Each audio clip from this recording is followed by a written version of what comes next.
up. All this shit that I don't. Yeah, I think it's back now. Alright. So last time, the audio failed, so we're going to assume a complete failure of communication there. This is God Hand.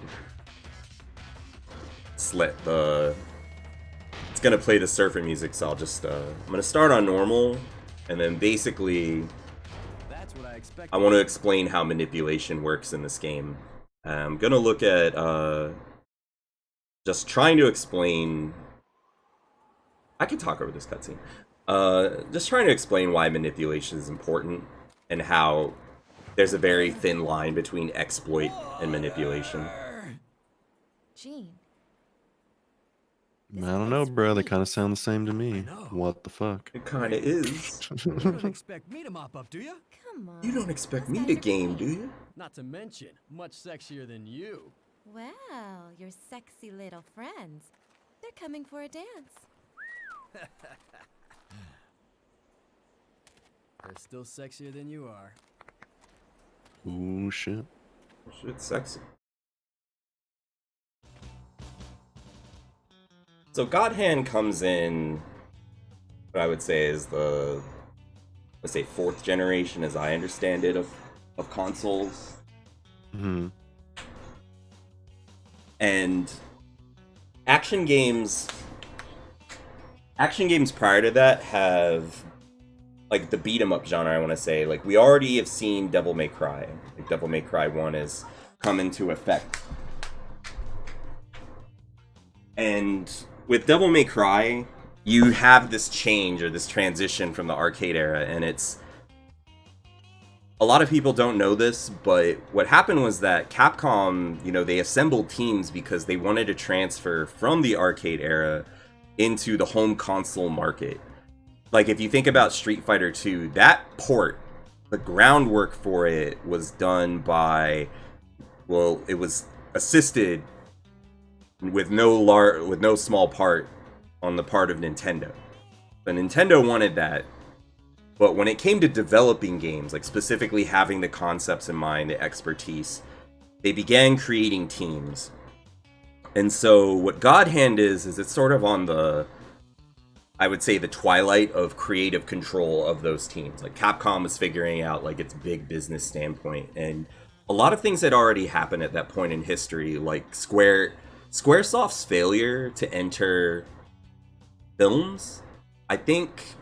I mean, there's a bit of an assumption there, but what the trend was, so I can't say exactly, like, if there was an actual fear or concern, but the trend was that, especially in marketing, business knows best. It's, like, typical. So, we can't have crashes. And a recurring theme in this game is how business is a bunch of shithead crooks, mostly. But I'll get into that later. But there is a video from Archipel that's it's the second part of an interview with Shinji Mikami, and he basically says, I wanted to make a game that I would like. He didn't design it by committee. He said that he didn't adjust the gameplay elements for, you know, pleasing people. So there's a real nonchalant aspect to this, where he even says, I would, if I had to repent for this game, I would. Because of how he went about securing the permission to do it. But he made it in response to Final Fight Streetwise. He said he played it and, like, this game sucks. And he explicitly talked about Final Fight in that video. But even then, what I was going to talk about is the reason I brought up Devil May Cry is that folks create this separation. I saw that when I compared Streets of Rage 4 to Devil May Cry, you know, nerds are, like, they think they're funny. And they're just like, it's like comparing Mega Man and Doom. They actually trying to compare things with similar concepts. Like, Streets of Rage 4, for instance, has a fucking ranking system. And where does that come from? What popularized that? It was Devil May Cry 1. So I'm not saying it invented it. I'm saying it popularized it. Why does that exist? You know, and even combo videos, even like the idea of a run, these things all have a through line. Regardless of who created it. There are some things that you can draw a straight line. So with God Hand, the design challenges that I think are present when Shinji Mikami says, I wanted to make a game like that. He's saying like Final Fight. I like Final Fight. I didn't like the sequel. And so to merge that with the way I was looking at the game prior, which was before a fucking interview at Archipel took place, it's that what you would have to focus on is changing up the idea that in Final Fight, the way that that game operates is on a series of infinite combos, swaying, and then addressing balance where some enemies can block. So your whole tool set is based on this tool, like this tool that you have where you hit enemies and there's this explicit amount of hit stun and there's really no counterplay in terms of when that starts happening. In God Hand, when you increase the difficulty to level die, enemies become dynamic. Your hit stun, like if you hit an enemy, everything about the game begins to work, and I'm going to try to illustrate that. So at first, I'm going to show like the sort of comedy or the nonchalantness that this game has. So I think that Shinji Mikami knows that most people don't really, like, the way that they approach action games is kind of like whatever. So part of this game is getting hazed. So here, I'm hitting this enemy and he's just like, it's not really stopping him, but what you'll find is that on low difficulty, the enemies just kind of stand there and take hits. But nothing really happens until you do certain things. Like what I did just now was charge a punch. And on standard difficulty, that's just a juggle. So I'm gonna point out here, this is the very first tutorial marker you run into. Use the right analog stick and evade enemy attacks. So we're just gonna do things as we find them. Oh, look at that. So they throw an enemy that you need to dodge, haha. And that's all if you... Let's ignore that I'm doing all this like, ooh, sick gameplay, bro.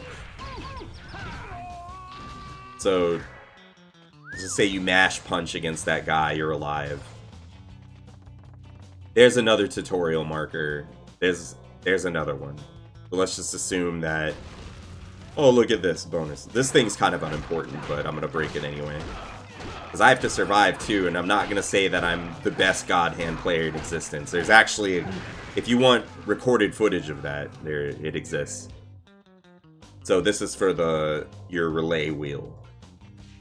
So your god powers.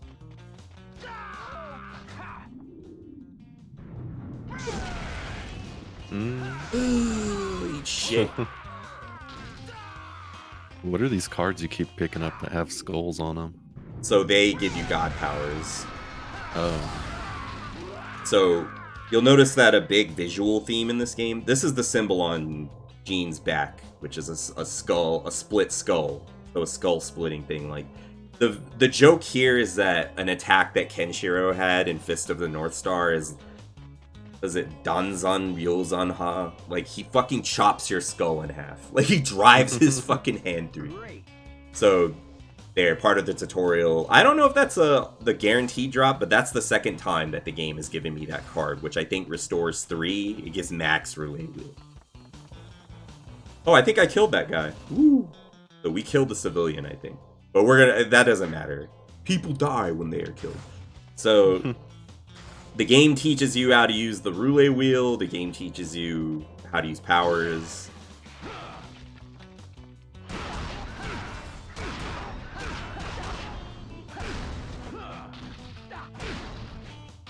We're gonna leave that guy alive. So I'm gonna go here. You have this super big power up. I don't know if it's guaranteed. I don't think you always get it. So unleash the God Hand, R2. Why would it tell you about unleashing the God Hand here? Mind you, I'm not showing you this because I'm telling you that, oh, the game is well thought out. On the contrary, I think it's a formality. The game is just like, here, good luck. And I'm gonna explain why in a bit. But for now, we're just going through like, oh look, intentionality or some shit. Ooh. Oh, that dude has no skull to split in half. So this thing, I think, kills most people. So it's like, oh, really? Let's just stomp on him. Like, yeah, kill him. So here is where you would use the God Hand. I'm just gonna ignore that. But it's like, oh look, use the God Hand here. I think at this point, most people are getting their ass kicked. Okay, let's unleash the God Hand. So it's like it. When you have the God Hand, what I was saying about the game is that, well, what does the God Hand do as a power-up? Like, what is it helping you? What is it helping you get around? Well, what I was mentioning before is that enemies don't take hit stun like in Final Fight. So you can't perpetually hit them. They have dynamic counters where they'll just straight up flip out of your attacks or immediately start counterattacking. So what God Hand does is if you're not particularly adept at that, then what God Hand does is it gives you a way around it. Shit, I'm not good at it. So the other thing is that there are many ways to approach. You don't have to. Part of the comedy is that there's a sort of Looney Tunes-esque way of traversing or like running away so that enemies just reset.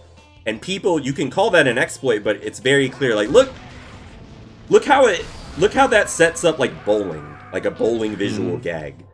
Nice. And honestly, I think that most people would be dying here. Like, you run out there, the guys say time to die, they're not kidding. So I think at that point, most people are getting laughs for how, like, look at this running animation. Like, it's just, run. yeah. Well, it's not even Naruto. It's just like he's not. He just looks comical. Like it's the frames of animation. He's just sort of shuddering. So as I kill opponents.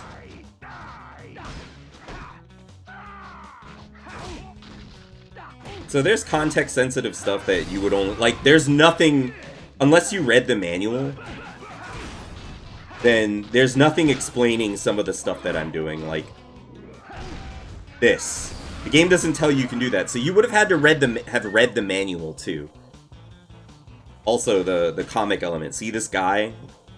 Like, oh, that's a... When I said there's a fine line between exploits and manipulation, like, oh, look, I exploit him. Run out here.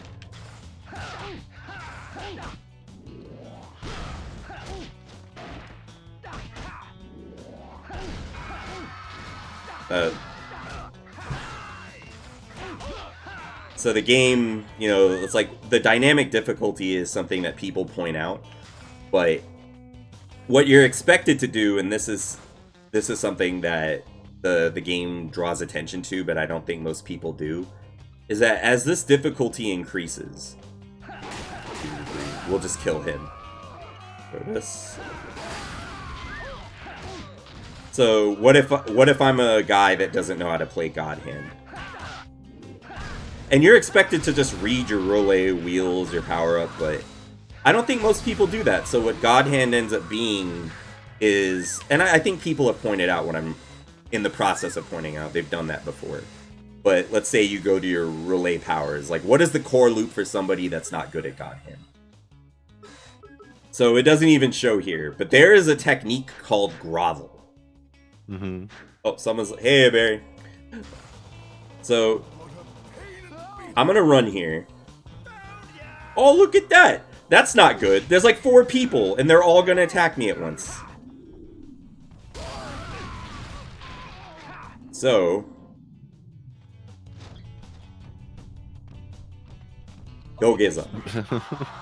So that's a thing in Japan called dogeza, where you beg forgiveness. So now, we're back to, oh wait, the enemies are easy again, they're not thinking. So now enemies, it works more like a standard beat 'em up. But you see how he countered there, with that sweep? So enemies have counters, but then there's ways of sort of, when I say there's manipulation, oh god. That's a manipulation, and most people would understand it as a frame trap. Because then you're just waiting for this thing to block. And make no mistake, fighting this thing sucks. Like, when you have to wait for someone to do something. I think at level 1 it's a little harder to do, but if you punch him a few times, he'll like... Oh, see that counter? He's a little frisky. I'll just wait for him to get up. Oh my god. These things suck. Okay. See that? You punch him a few times, then do that launch. So, this game is mostly about counter hits. And as your level increases, you either use skill, like counter hits and knowledge, to make enemies do what you want them to do, or you fucking grovel. And most people, myself included, we did not have the good sense to grovel.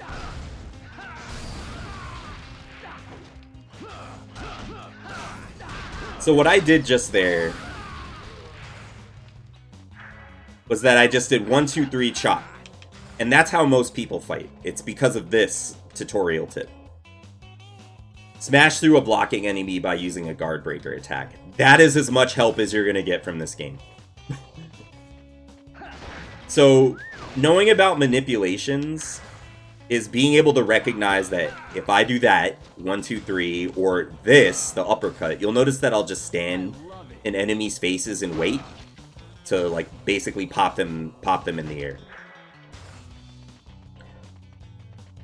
If this were played like a traditional action game that most people understand, like God Hand, or not God Hand, but God Hand, someone kill me. If this were played like Devil May Cry, which I enjoy, Devil May Cry's primary game concept is dodge, take, turn. It's that thing that I maligned. I'm like, God, I'm tired of seeing it like so much. I want manipulations, I want interaction. And the reason that you don't see it a lot is that it's easier to standardize or create a flow of actions that are based around getting out of the way and taking your turn.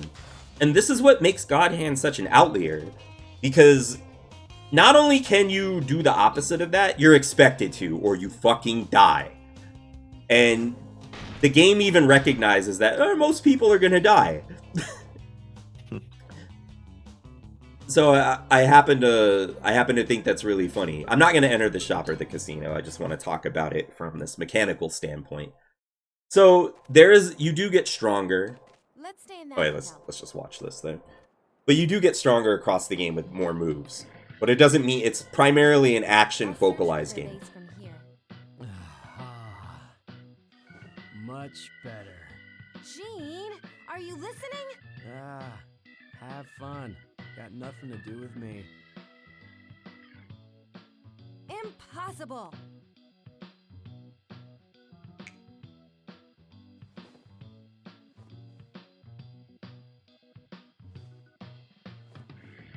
Yes.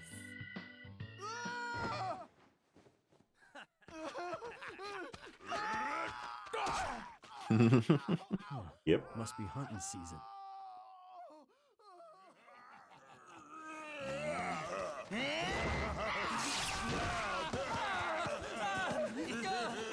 Why is it that you dislike games that have the take turn strategy kind of thing?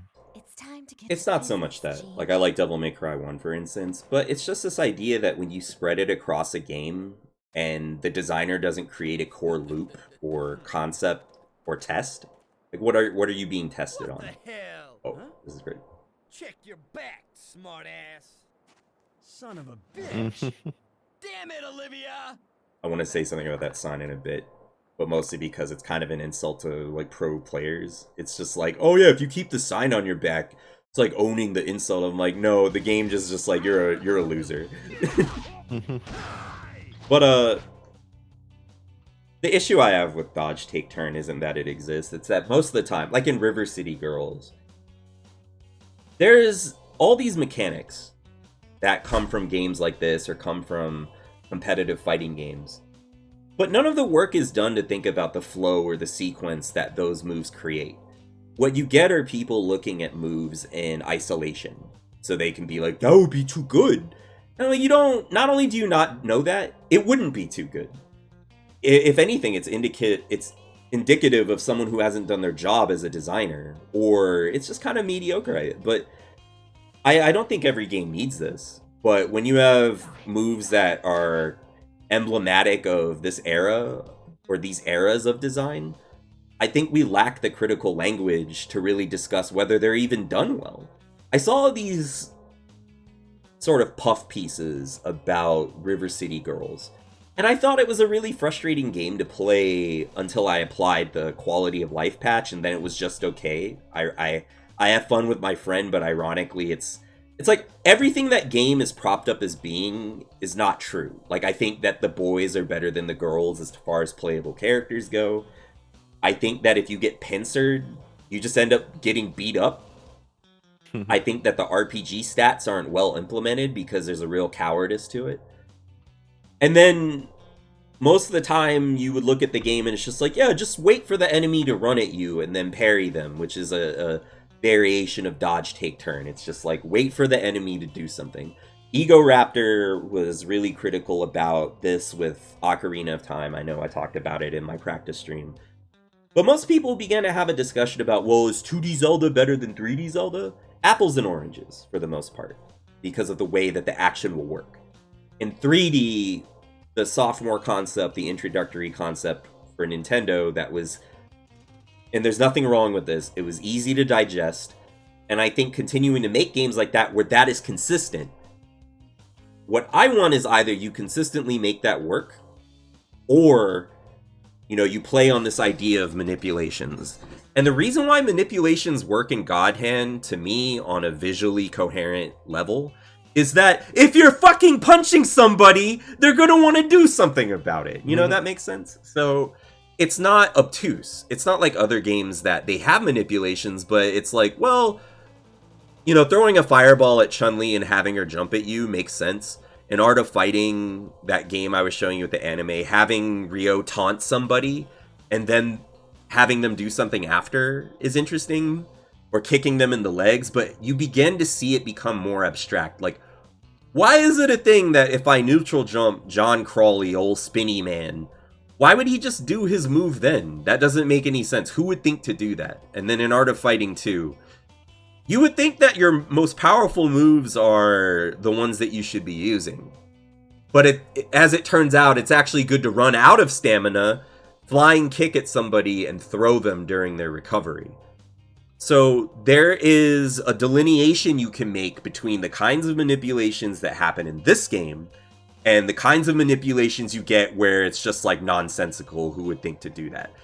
And so what this game does is that manipulating the CPU is kind of like wrestling. You're calling a spot. And I know people hate that with, you know, actual wrestling, like John Cena. I don't know if you watch wrestling. I don't care. You don't need to know much about it. Just know that it's theatrics.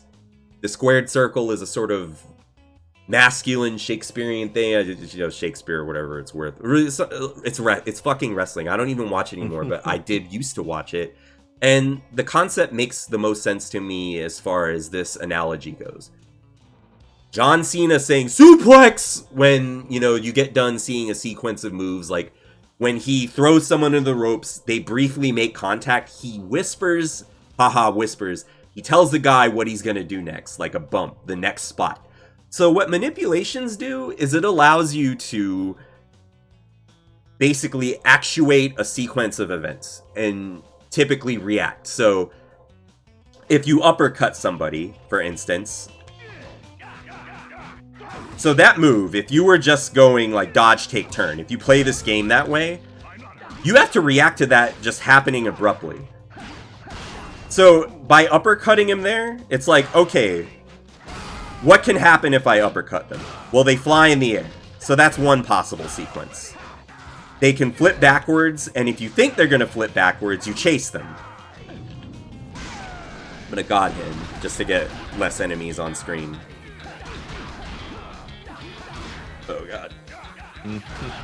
I guess if anything, the dodge, take, turn kind of just draws out the game, and it doesn't even matter how good you are at the game. If this gameplay has to continue where you have to wait your turn. Yeah. Even if you know what to expect. Right, and it becomes agonizing. Yeah, like when you mentioned Legend of Zelda on like the N64, like I can just envision it right now, like how fucking annoying it was.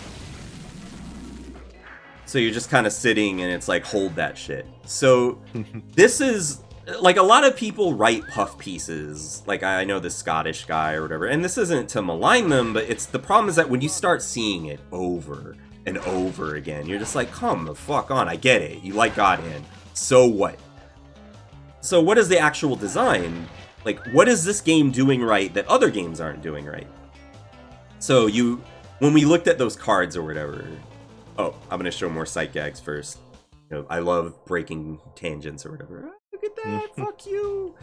So, this game has a unique sense of humor. Oh, another tooltip. Pressing the left analog stick forward twice quickly will cause you to dash. Right now, if you can imagine the way this game would look if I wasn't doing things where I've effectively analyzed, this is where I think Shinji Mikami making the game that he wants, this is why you would probably be repentant about it. A lot of this stuff was done by a dude in Malaysia named Mike Cobb, or Mike Kobe. And the dude's kind of weird. Like, he's just like, oh, you have autism if you do, like, high sidekick cancel or whatever. I'm like, I ain't trying... The existence of high sidekick cancel, which is an infinite combo, which the game balances itself around. Not only has it never ever ruined anyone's game of God Hand unless they're a weirdo, Mike. It's something where the game won't even let you get away with that in certain fights. So you can tell that there was some thought put to it, much like the other Capcom beat-em-ups where there are infinites in Final Fight, but there are also enemies that can block. If you put too many enemies on screen, they can fall out of rhythm. So you still have to know how to play the rest of the game. And really what high sidekick cancel can do is it can prevent you from meaningfully engaging the rest of the game and still having a miserable experience. And I'm not actually going to say that's bad. It's like, that's the cost. It's like they give the player something really good in a specific way. And this was before, you know, this was at the advent of what we would know as YouTube, like Google Video was present. So you don't get these kind of dumb reactionary videos that get posted where it's infinite, like you don't see people freaking out. It's so good. I think there are some cases where it can be a mockery, but I think those people would suck at action games. Like when we were laughing at DMC, which is like a liberal, overly serious game, like, oh, drink the soda, lowercase MC.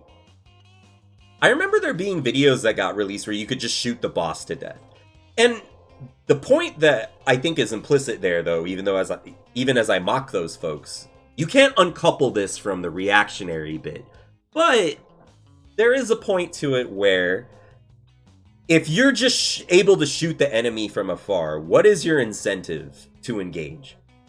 There's no way the game actualizes in that sense.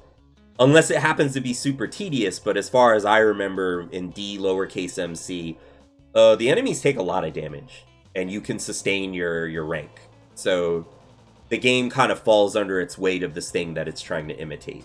But in this game, it's like the existence of infinites or whatever, that's not an issue. And the major parts of its design are that there's more than one type of interaction. So what most people talk about is like, oh, this is a reference to Street Fighter, blah, blah, blah. But when you get into like these rooms, I'll probably die if I try to play it normally. So, like, you actually have to know how to play the game at this point. And even, like, this is just on level 2. This game just beats me down if this is level 4, because it's extremely frenetic in a way where I can't really keep up with the kind of decision-making you have to make. So when I say that I'm not really good at God Hand, so this guy ducks if you do the... That guy ducks if you just do the chop. So God Hand kind of sets you up for failure. I think I'm gonna die. Oh, I have enough life. Oh shit, grovel, bro. Grovel. Oh, yeah. Oh, level 2's not bad because I was just gonna God activate anyway. So now, when I activate, that's what makes God meter so good.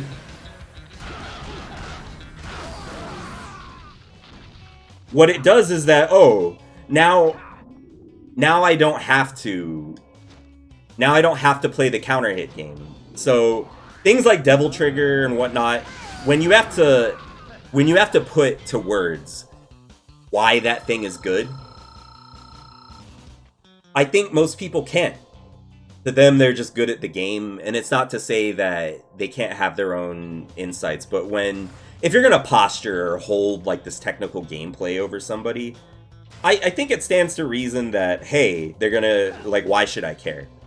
So, the big theme behind this game is not so much like a risk reward, but that everything is equated to gambling, which is why I didn't go to the hot casino.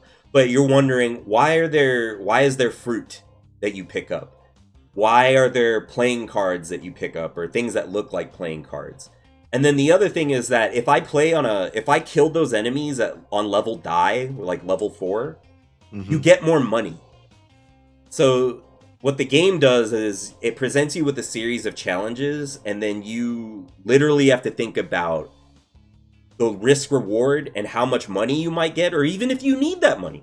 So what's funny is that you saw me fighting all these guys and I just wanted money, but you don't even need to fight enemies to get money. If you know how to gamble in the casino, you can just farm slots and get like tens of thousands of dollars. So I'm gonna wait for these guys to get tired. Get tired. Get tired. Yep. So see how there's like a comic thing? Some dork, when I said that there's like a fine line, oh my god, it's so good. When I say that there's a fine line between exploits and manipulation, look at the fucking visual comedy that just happened there. It's like, oh, well, I'm done. You have the capability as a creator, as a game designer, to think about what your actions elicit and whether you give any sort of like motivation to those actions. Now look at this. I can't grovel. And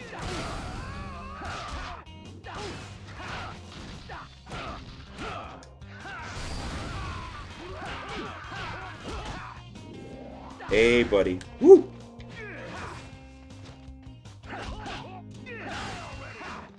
So if I were good, I could chase that down.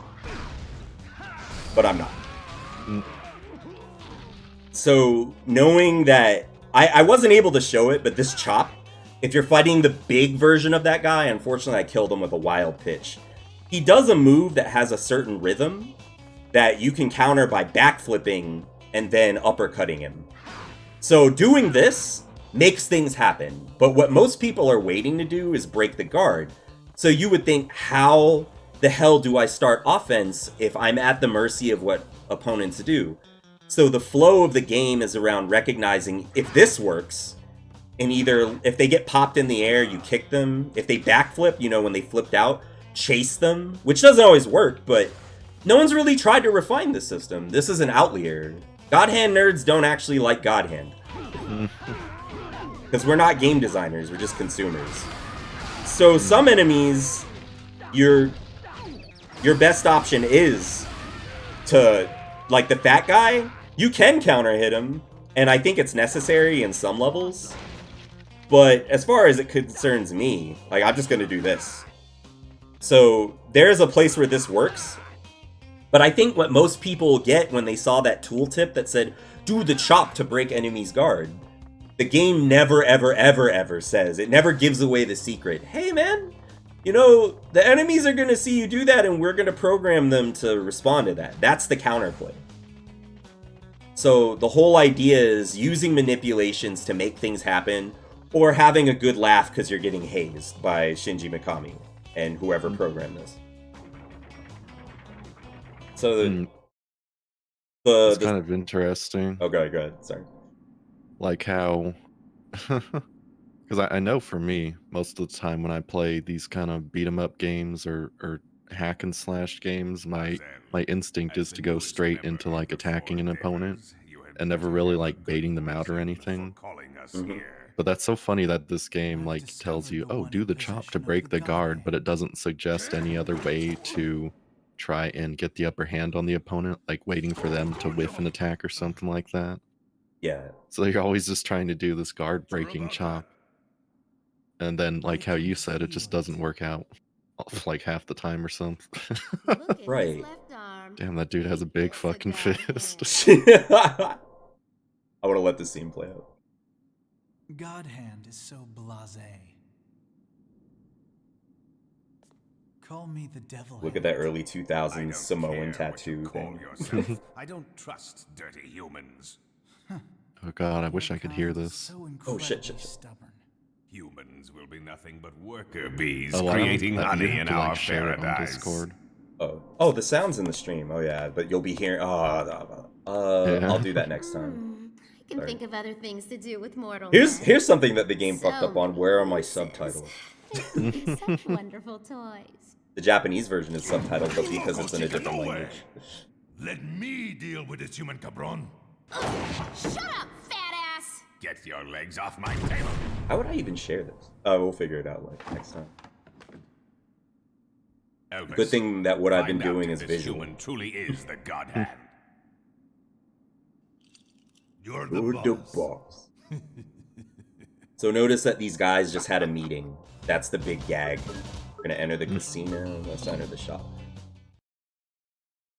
So here it's just like your enemies. This is kind of reflective, I think, of the... I brought up the state of game design at this time because what would eventually happen is that Shinji Mikami made this promise or whatever. He made this guarantee that the big release on GameCube, so Resident Evil 4, he was like, this is not going to be on any other console. See, I saw the Rip Clover, by the way, Kanchi. I'm in the middle of this talk, but yes, Rip Clover. But they did become Platinum games, I guess. But for him, he was completely at odds with that board of, you know, Capcom shareholders and the amount of leverage that they had over what he could create. Ooh, tooltips, look at that. While sparring, you can use all the moves you'd like without fear of death. However, when you leave the area, you return to your old self. So there is a training area. Needless to say that I never got much use out of it because big dumb brain. Let's see. It's the fighting ring practice. We talking about practice. So you can set techniques. I don't want to get into like the quote features. I want to show you that thing I was talking about. So how would I grasp that? Now we're going to show it. So I think I can get the rank up. Yeah, I can do that. I think I taunt. Bring it on. So the funny thing is that this type of enemy, he can't really do anything about you ducking constantly. But nothing's happening if you duck, and your only moves out of duck are like triangle to sweep, and you have to recognize that enemies just won't let you sweep them for free after a certain point. They have to commit to something, and then you counterattack, and sometimes those attacks, they're abrupt. So he's dizzy now. But it's like, well, how would I recognize that whole chop thing? Nice. So, 2, 3, 4, 5. So, you can sweep as the safe option, but then you get, like, the big brain stuff. Gotta stick him. So I did the chop there.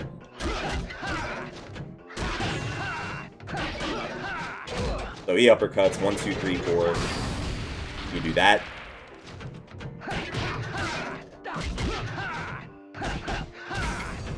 So we wait.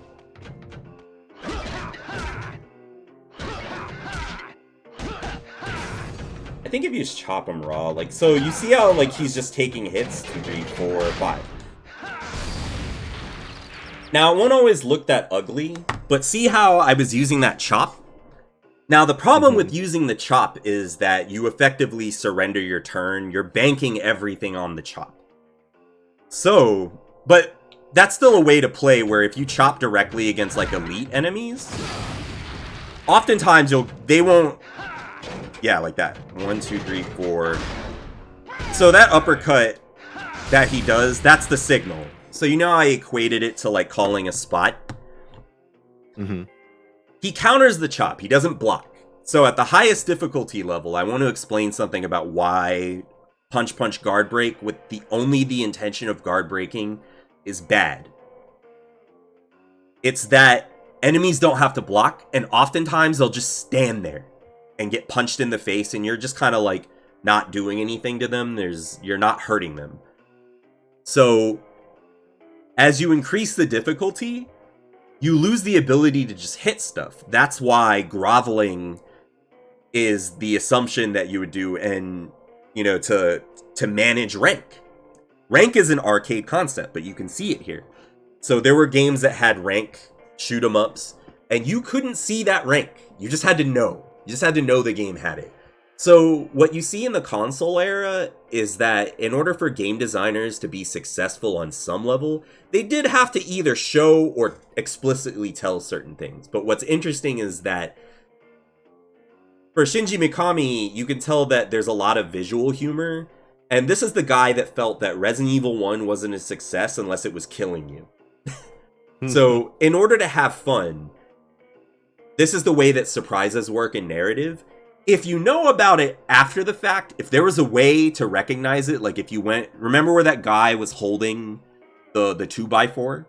Mm-hmm. If you go around the building, you'll see him. It doesn't just make him warp there. It's not what I would think equates to modern design, where someone's like, it would be bad if the player saw that and stopped it. So what I would expect in a modern game is that guy doesn't spawn until you walk out of the door. But what makes this game so humorous, like you would say that, oh, well, it's realistic. I would use the language of, not that that's invalid, so I'm disparaging it, but ignore my pretension there, just being a complete idiot. What I think makes it funny, in my opinion, is that it's motivated. The guy standing at the door persists. It's not just some sucker punch that the developer wants to get you. It is definitely a sucker punch. But the reason it works on multiple levels is it's fucking funny to just go there and see this shithead, like, waiting to smack you. And then the other thing is that the way that the sight gag works out is that it changes the camera view. And you can do all sorts of things to make it funny, like having Jean run through. But I think what most people, might experience is just getting taken aback, like, holy shit. So it might be like, wow, all these people are like trying to kill me, time to die. I remember when I first played this game, I was deployed, but it was hard. And I never really got the grasp of it. I had to watch like a Mike Kobe tutorial. But the one thing that was never pieced together was the counter hit / manipulation concept. He just said that people that do, like, he showed like, oh, you want this move to happen. But much like God Hand, there was no explanation about the design concept, which was that you need to make things happen.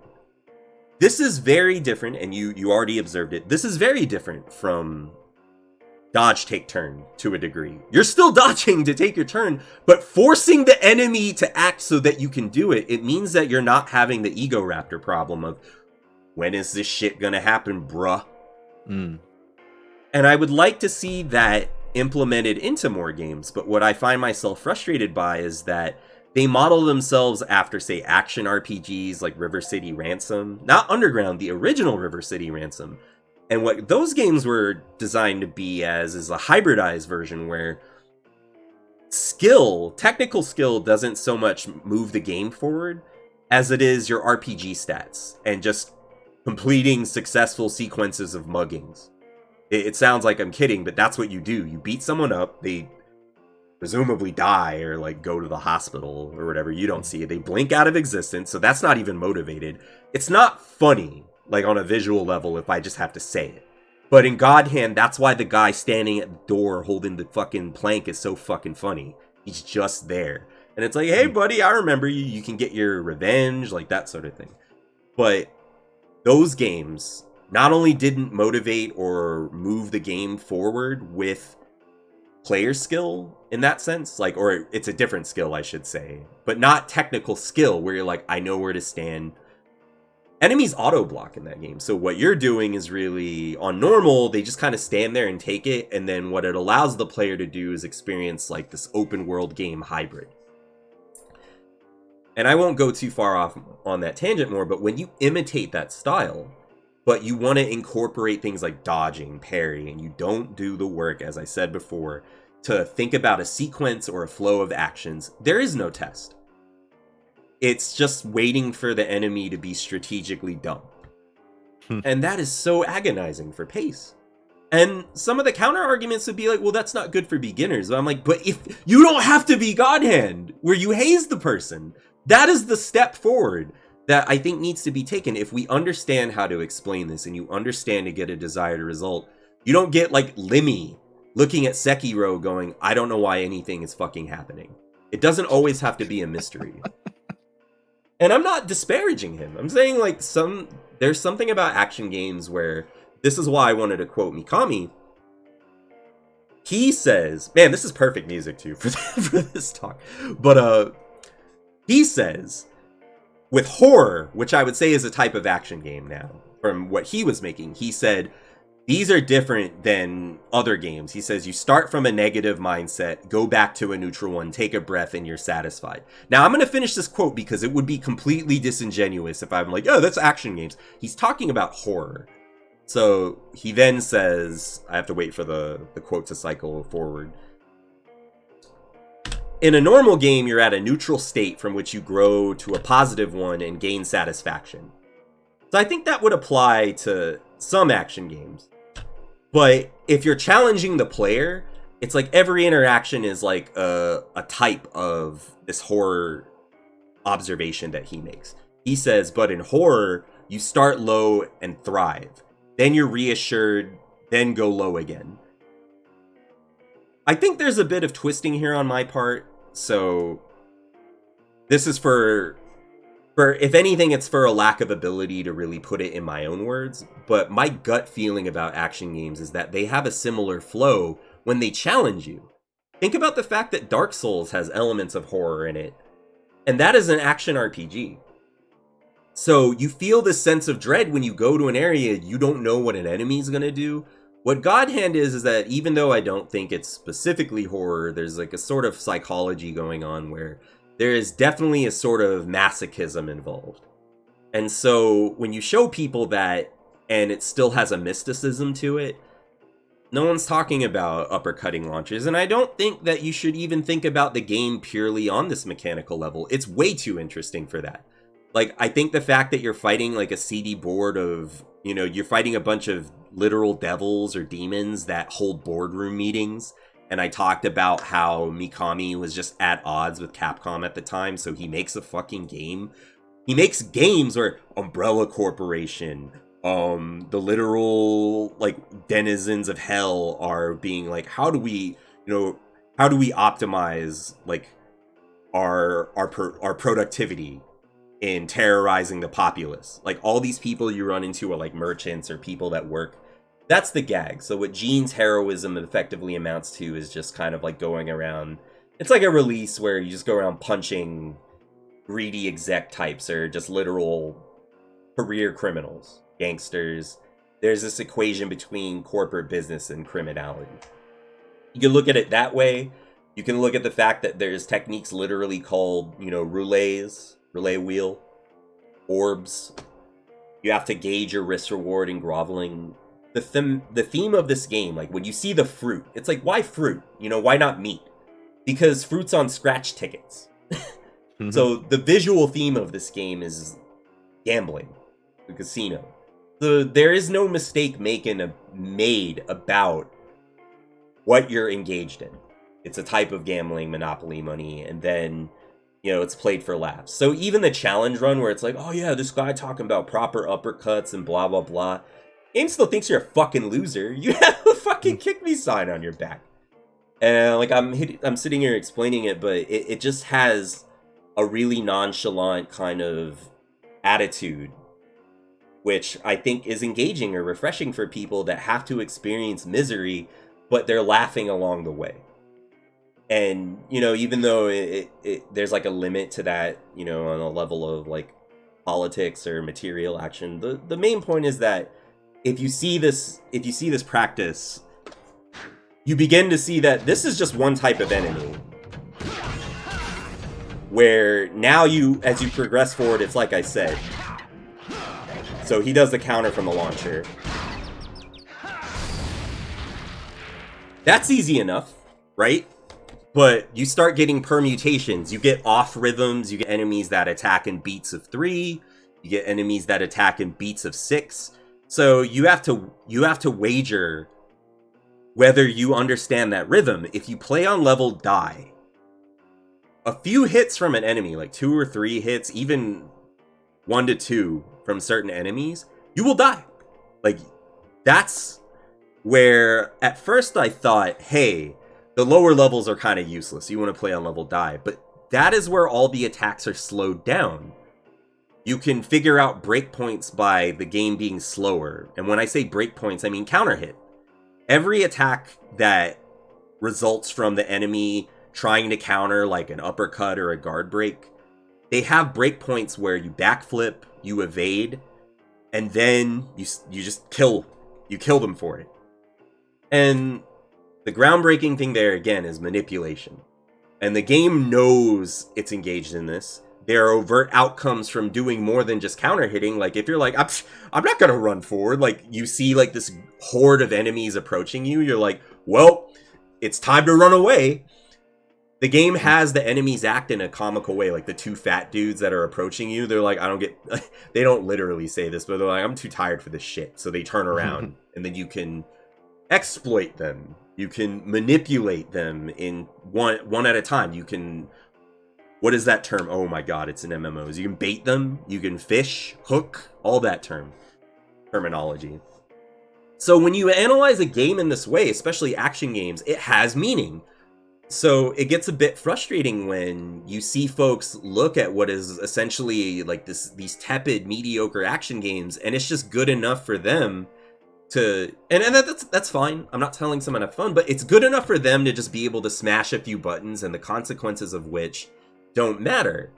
That can be fun depending on the game, but you can't say that it's good action. And the problem is that it can get irritating because these will be the folks that want to have the lion's share of critical voice, where you're not interpreting the game, you're self-interested, and then you're not even telling people how it is, you're telling them how it isn't. So the first show that we did, I showed you Street Fighter 2, and you throw a fireball, the enemy jumps. That's a manipulation. Someone's gonna see that, and they're not gonna draw a distinction between manipulation and exploits. And if you look down on that as solely being bad, there's no comedy here then. There's not, why praise Shinji Mikami at all about God Hand? So it's just sort of empty praise, empty criticism. And really, that's it. That's all I wanted to show you. This game is hard. I have, it's not even my favorite action game, which is like the most like pathetic kind of like patronizing statement. I don't even like this game. No, I'm not good at it, and it's really frenetic. I haven't fully learned it. But there are just things about it where I'm like, God, this is so good. Even as it's killing me. But not because I think Misery is great, but it's just that, man, I'm glad I don't have to stand around and wait. I'm glad that if I really took it to the next level, I would have a game where I can make things happen. And that stands in contrast to a concept that is stretched thin, which is dodge, take, turn. And there are some manipulations in games like Monster Hunter where you use items like smoke bombs, but on the whole, someone's thinking it would be too good if your flow of actions or sequences amounted to more than waiting for the CPU to set up a volley for you. And I don't think that's necessarily bad. We're not in a drought of that, but as it pertains to criticism, that's what I think is good on a mechanical level about God Hand. So it's why I think highly of it. But then when I see you experiencing like a game that does read your inputs, because I think it needs to be said explicitly here, how does God Hand do these things where if you uppercut, then the CPU responds to it? It has to know what you're doing. It has to read your inputs. So when you're playing River City Ransom Underground and you're trying to attack something and it's just backpedaling like a genius, what do you get for knowing that? What can you do for knowing that information? That's not a rhetorical question. Your experience tells you no, but I would ask like, well, what can you do? I would answer, you stand and you hold that shit and you just wait. That is what you can do. Yeah, pretty much. That's the experience. That or just hold block. Just hold block. Wait for them to attack you, and then you attack them. Right.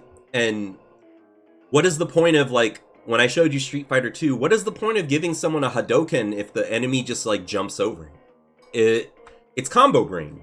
It's just something where you have fans give sophomoric attempts where the goal is to create combos, but the flow of action, the choreography is not considered in such a way where the action doesn't slam to a halt in some of the most irritating or agonizing ways.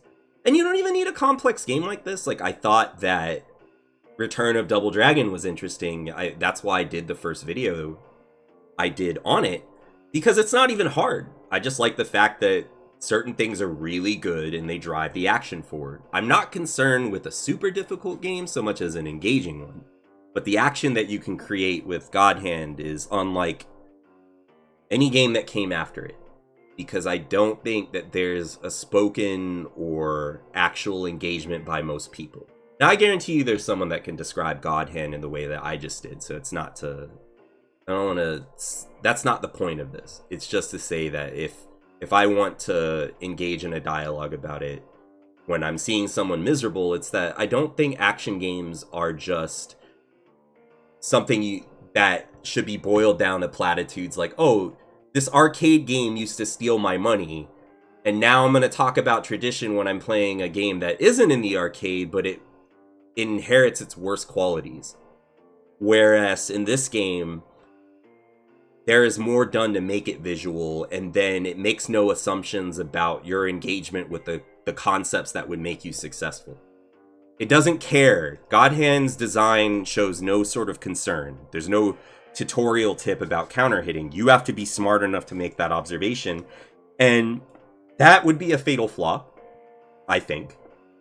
So that is something that when we move forward, you can at least hint to the player. Enemies will respond to your attacks, so you take note. You know, at the very least do that. I don't know where we go forward from there, because I've really just obsessed over this in a way that's, I would say, semi or quasi-fanatical, and the only thing that kind of redeems me is that I'm not writing like a puff piece about God Hand. This is just a specific thing I like about it. So, that being said, like, I kind of want to hear your thoughts now, since I talked for a real long time. Well, I can see some of the intricacies of God Hand now, and it makes it's a lot more interesting now than when we started the stream, because I kind of just saw it as, oh, it's a beat 'em up and you have some special moves. And that's kind of like, I guess, what a lot of people want out of action games is just like a lot of action and ridiculous combos and just winning the game, because, you know, why would you play a game to get your ass handed to you and make you learn stuff? That seems counterintuitive. Oh, you got me. All right. But I can, it's like, there's no right answer, but people play games either for leisure or like challenge. I guess you can have both, but I think so, yeah. yeah, sometimes a game maybe veers too far to challenge and you get a Dark Souls, and that probably alienates a lot of people, but then it's probably like the most rewarding game ever when you actually figure shit out and beat it. I know it is, because, you know, I'll spend literal fucking hours on one single part of a level, but once I get to that next bonfire, it's like, oh yeah, bro, I fucking did it. That's that low-high state that Mikami talked about, yeah. Exactly, yeah. And I feel like some game developers might just try and avoid that low state, because, oh man, if the player isn't having a good time, even if it's just for 5 minutes, 10 minutes, they might think the game is bad or poorly designed, and that it's the designer's fault when it's not. It might just be your fault for being so ignorant to some sort of thing or hint that would get you through the problem you're having. So I could see a lot of game designers just trying to make their games more easy or more just brain dead. And that whole dodge, take, turn thing kind of sounds like a brain dead way of designing a game, because you just give the player their moves, you give the enemy their moves, and then they just take turns, and there's no kind of there's no like interweaving of the two. It's just these like quantized events of player action, enemy action, player action, enemy action. I And like kind of just Oh, yeah. I was gonna say, I like the way that you put it in that previous stream, where it's like when it rains, it pours. You want as little interaction as possible. Yeah, yeah. Otherwise, it gets ugly for you. Sorry, I wanted to say that there was something that you said that came to mind, and I really, I'm stealing the shit out of it as we speak. Yeah, and that's I don't know. People might see it as difficulty. I mean, I guess it could be, but people might start to like, uh, like go conspiracy theorist and think like, oh, the computer's reading my thoughts, and it's like, oh shit, it's all just the computer's fault because they can read my inputs. I saw there was two things I saw that effectively amounted to that. So you're on the nose about it. I think it's funny. They're like, is this game reading my inputs? and so when you one was in the I like reading random Steam forums because I'm a fucking masochist. You know, why are you playing God Hand? Well, but I think this game is reading controller inputs. It just seems like this game is punishing you for doing its mechanics. So normally I could step in and give him the actually, and I kind of did, but then I maintain that I think that there's nothing you can do. That the like River City Girls is like you just eat shit. So you have that, and then someone responded to like a video I had on Art of Fighting 2, and it started amicably. But then they threw this, I said it's not manipulation that's the problem in Art of Fighting. And the funny thing is that the last response I gave to them was sort of just telling them to stop being a pussy. And like, because they said like, well, before this gets too academic, I'm like, you either want to talk about games or you don't. I've been in academia before and I know what that looks like. And it's like decorum. And I never ever said that I thought Art of Fighting 2 was good. I said that I thought it was dated, but being able to manipulate an enemy is something that errs on the side of the player. So it wasn't that I disagreed from them, but it's that they were saying some things that were true, but it ultimately just amounted to accusing me of something I didn't do. And I said, I don't even think the game is necessarily bad for that. It's to take it back to what we were talking about. Mm-hmm. What sense does a manipulation make? In this game, there's a lot of naturalized humor that motivates what you're doing, where if you're punching some dude in the face, he doesn't want you to do it anymore. If a group of enemies is chasing you, you run. Like, there are things where there's a type of motivation and thought given, whereas in other games, like Art of Fighting 2, you're fighting King, which is a sort of androgynous kickboxer. Well, she's more of a female, and she's more feminine. Excuse me, not female. Like, she's just more feminine, like in terms of the feminine ideal or gender or whatever. She's a Muay Thai kickboxer, and for whatever reason, if you neutral jump and press kick, she has the impulse to jump over you. To what end, I don't know, but when she does that, you punch her. But the thing is that, contrast that with God, and why? Why? Like, what would possess you to do that? So there is a difference between manipulations to me. There is a difference. Oh, Orbital Frame, what's up? He likes pussy, everyone. But what is the difference? Oh, Orbital Frame made this overlay. So thank you, Orbital. I'm actually making use of it. But neither here nor there. When that guy came in and he's like, oh, like, there's very little the player can do other than do these exploits, that is not the problem with exploits. And if you say that enemies reading your inputs, it can't work, it's not good game design, Mega Man 2, one of the most popular games in Mega Man history, there's a boss that does nothing but, we talked about that. So these things can be done. But if you don't talk about them, then it's not recognized. And I think that it's not about a discussion, it's just that when it comes to folks posturing or whatever, all I can do is say that I observe a sort of drought of that, and I guess like every repressed thing or whatnot, I just end up losing my mind, where I just have to find ways to, I think everyone has this, I just have to find ways to make the games fun in spite of this limitation.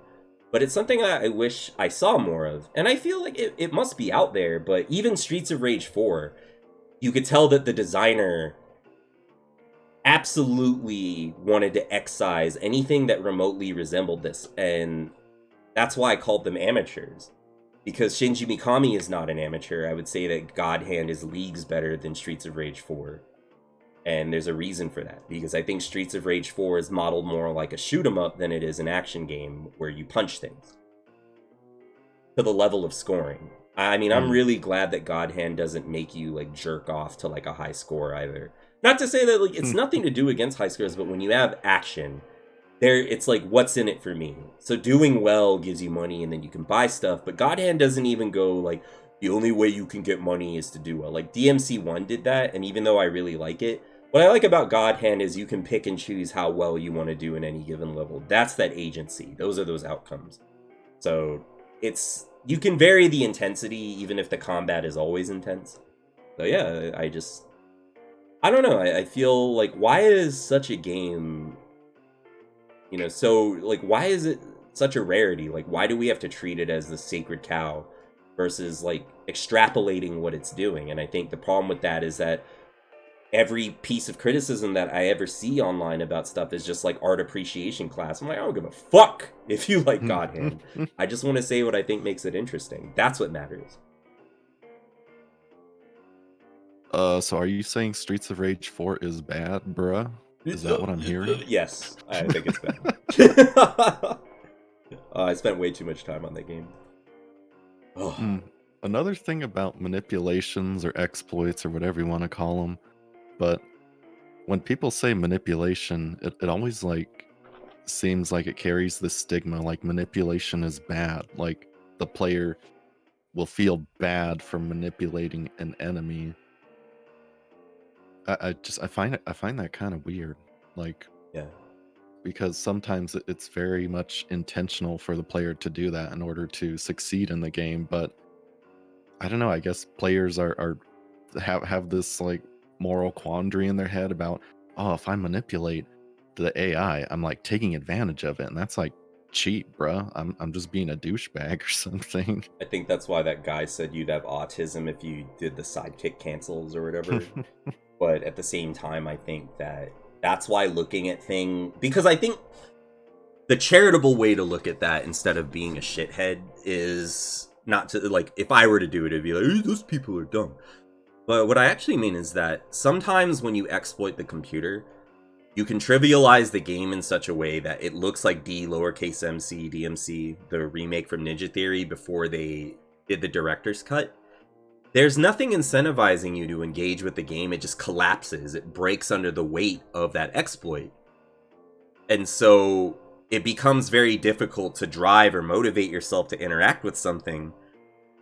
And it's hard to say whether a game can sustain that. Like, I think that games like Final Fight, games like God Hand, games like DMC1, there are lots of games like that. Mega Man X, certain RPGs. You can, for instance, in Final Fantasy III, grind. Like, grinding is such an exploit, I'd say, where you just fight over and over. But I think that it's hard to say whether there's, given that game design is equated to cooking, I think it's, like Shinji Mikami was saying that again, but I've also seen other designers actually say that. It's hard to know. Because if you look at things in a broader sense, like if you take a step back on certain examples, yes, you can grind in Final Fantasy III, but how am I to say, like, how someone feels about that? I feel like there are only certain Final Fantasies where I feel that the game collapses on how broken it is. Like Final Fantasy VII, I like the game in pieces, but there's a point where you just steamroll and there are no alternatives. It's actually difficult. You could tell that the designers were very concerned about whether you would succeed. Like, whether the game would run to completion. And I feel that with RPGs, there's a point where things have to cascade or they have to sort of overflow into your success. Like, or lead to your success, excuse me. There has to be the word's escaping me, but that's why I said overflow. But essentially, things have to boil down to you succeeding. So they get progressively more and more in your favor. The odds of the game. But in Final Fantasy VII, what frustrates me is that I don't think this applies to the remake because I'm speaking or thinking purely about turn-based combat. But there was just something interesting about the fact that elements and status effects are there. And playing around with those, like ranges, like there's all these things in Final Fantasy VII where they just go away. by the end of the game, because the game errs in your favor. But because the game wasn't approached in a piecemeal way, I think for most people that's fine. Like, it's not the end of the world. It might be a broken game, but those things existing were not catastrophic. But then you get to some games where there's nothing compelling about them. I have a hard time caring about River City Ransom Underground because I absolutely do not care about anything that's happening. So when folks... Oh my god, bro, Yeah. how dare you say that? oh god. I mean, to be honest, I don't care about anything that's happening in like River City Girls. Like, I skip all the cutscenes, and I think that takes an element of fun out of it. I mean, I think things can be broken in the opposite direction too, and players don't assert themselves. I don't like the fact that the DMC1 ranks me for watching cutscenes because they run the timer during them. It's like, I want to watch Dante be melodramatic or whatever. I want to watch him crack wise and whatnot. And then there becomes no discernible difference between the games when you're not thinking about their components. So who am I to say? Because in Final Fantasy VI, what I was trying to go is that you can raise your stats using materia. So there's different outcomes. There's different ways to play the game. In Castlevania Symphony of the Night, people like to point out that things are so broken. But you have to know a very specific configuration of items and equipment, where to get it, what the drop rate is. And the game isn't determined really by, like, the secret ending, for instance, is based on map percentage. So the primary challenge is an intersection of action and traversal, but you're playing as the literal son of Dracula. So it puts this godlike figure, or demigod-like figure, into your control. And the very first impulse that people have is to go like, he's so powerful, this is broken. And I'm like, you're playing as fucking Kenshiro, goddamn near. So I think that if you zero in and you don't think broadly about how the mechanics are expressing, how they find expression in the game, it's not even as easy as looking at any singular moment.